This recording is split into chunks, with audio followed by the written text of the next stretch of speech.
Sebelum kita di alam acara Maulid Nabi Muhammad SAW, saya mau tanya, datang ke tempat sini senang nggak? Gembira nggak? Apa yang buat senang, apa yang buat gembira? Hah? Ini Bapak luar biasa. Peringatan Maulud karena cintanya kepada Nabi SAW.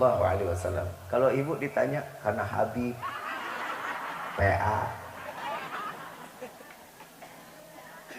Jadi kita bisa paham, datang ke sini kan macam-macam kan. Ada yang niatnya ini, niatnya itu, tapi semua kita ini dikumpulkan sama Allah ini karena hidayah dari Allah. Ini karena petunjuk dari Allah. Saya mau tanya, ini yang bikin desa apa RT? Desa apa RT? Desa yang bikin. Kalau satu desa Luragung Tonggoh banyaknya segini nggak orangnya? Harusnya? Harusnya? Tapi kenapa yang hadir segini? Yang salah bukan Bapak Kepala Desa. Yang salah bukan panitia. Nggak ada yang salah. Tapi Allah yang mengizinkan kita duduk di dalam majlis seperti ini. Kenapa? Nabi SAW di dalam hadis sahih beliau mengatakan, barang siapa umatku berkumpul, di dalam perkumpulannya disebut nama Allah, disebut nama Nabi SAW, akan Allah turunkan ribuan malaikat beristighfar kepada Allah agar dosa kita semua diampuni oleh Allah. Berarti yang undang kita ke tempat ini siapa? Allah. Yang izinin kita datang ke sini siapa? Allah. Bukan suami, bukan anak, bukan Bapak Kepala Desa, tapi Allah yang ngegiringkan kita ke tempat yang penuh dalam keberkahan. Tadi ada baca maulid nggak?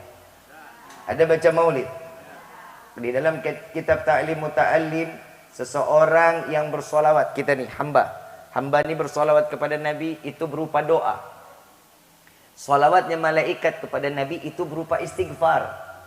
Salawatnya Allah kepada Nabi itu berupa rahmat. Jadi dari tadi kita baca salawat, mau nggak mau keluar dari tempat ini semua doa kita pasti dikabulin sama Allah. Mau nggak mau, suka nggak suka, istighfarnya, taubatnya kita di malam ini semua diterima oleh Allah. Dan sudah dipastikan Allah curahkan rahmat di dalam hati kita. Amin ya rabbal alamin. Kalau kata orang Luragung Tonggoh, perayaan maulid ini karena cinta. Betul nggak? Dan pepatah Luragung Tonggoh mengatakan, love is blind. Ngartos tuh?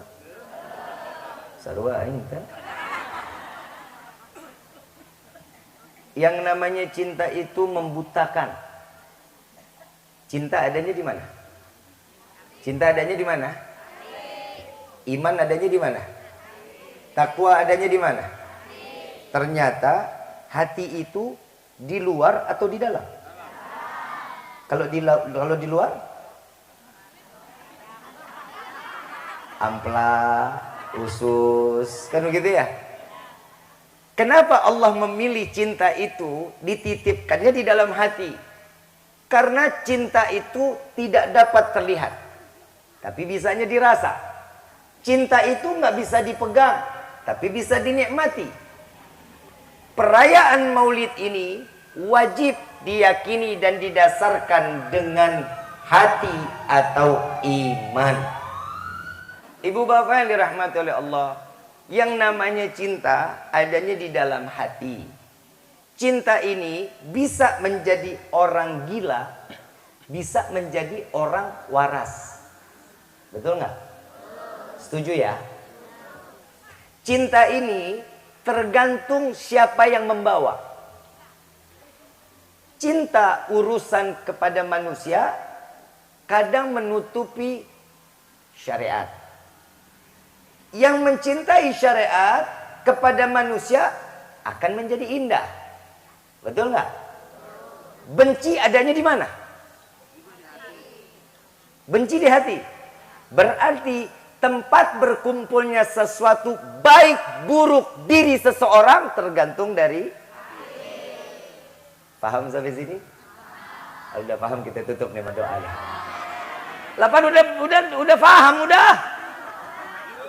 Belum paham juga? Mesti bahasa apa saya ini? Soalnya jam segini nggak boleh serius Pak Kepala Desa. Kalau jam 11 serius takutnya semua jadi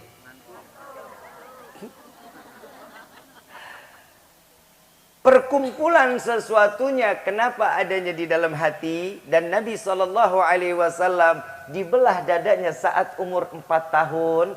Hatinya dibersihkan oleh Allah. Saat Isra wal Mi'raj dibelah lagi dada Nabi. Kenapa? Diambil hati rahmat. Yang kotor diambil. Nabi nggak pernah punya hati dengki, nggak kayak kita. Tetangga beli motor, kita tempel koyo. Betul nggak? Tetangga baru bikin pondasi, kita yang kejang-kejang. Ini beda. Nabi nggak pernah ada kekotoran. Tapi di situ Allah membersihkan semua yang ada pada diri Nabi. Bib, tadi Habib bilang yang diambil hati rahmah. Ada salah satu hati rahmah yang diambil oleh Allah, dikeluarkan. Hati rahmah buat siapa?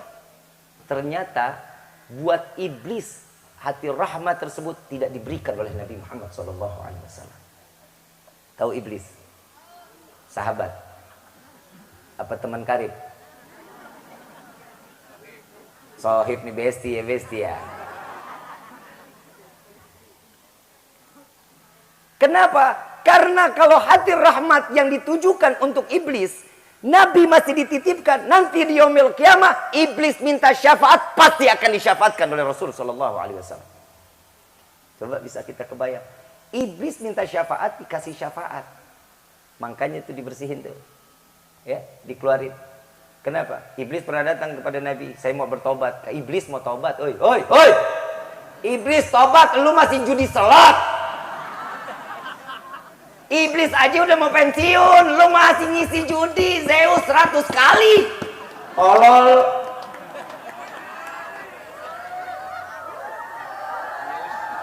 Lah dengerin dulu, ya iyalah. Masa laki-laki lu main judi? Hidup lu gak ada manfaat, bro. Yang namanya laki-laki cari keringat, bukan goyang jempol, PA.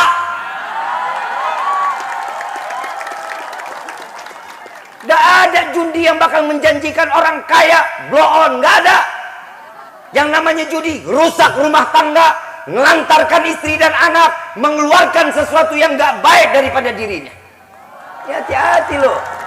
Saya ngomong alal hak aja, karena Indonesia ini rating pertama judi online, nomor 1 dunia lu. Jangan-jangan dari Lurah Bung Tonggo paling banyak. Tapi saya yakin anak muda di sini mah luar biasa. Anak-anak muda saleh. Bercanda.